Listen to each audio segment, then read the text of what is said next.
కులగణనపై ప్రభుత్వం చిత్తశుద్ధితో ఉందని మంత్రి పొన్నం ప్రభాకర్ అన్నారు. విమర్శలు చేయడమే బీఆర్ఎస్ పనిగా పెట్టుకుందని విమర్శించారు. బీఆర్ఎస్ నేతలు సభను తప్పుదో పట్టించే ప్రయత్నం చేస్తున్నారని మండిపడ్డారు.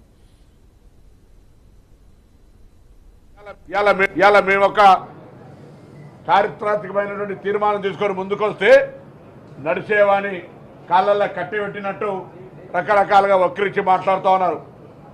అతనికి జ్ఞానోదయం కలగాలని పోయి చట్టము ఇతర రాష్ట్రాల్లో జరిగిన అంశాల గురించి తెలుసుకోమని నేను నిన్న కూడా చెప్పిన. మేము గౌరవ ముఖ్యమంత్రి గారు, ఉప ముఖ్యమంత్రి గారు, మేము మీ అందరి సలహా సహకారాలు సూచనలు స్వీకరించడానికి సిద్ధంగా ఉన్నాం.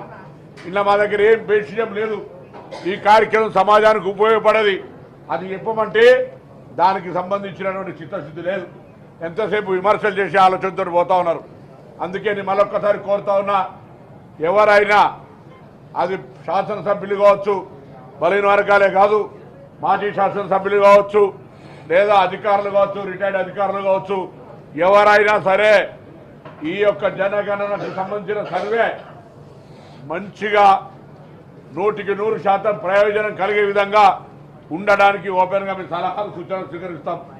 త్వరలో అవసరమైతే ఏ విధంగా ముందుకు పోవాలనో కూడా మేము దాని మీద మార్గదర్శకాలు ఇచ్చే ముందు అన్నిటిని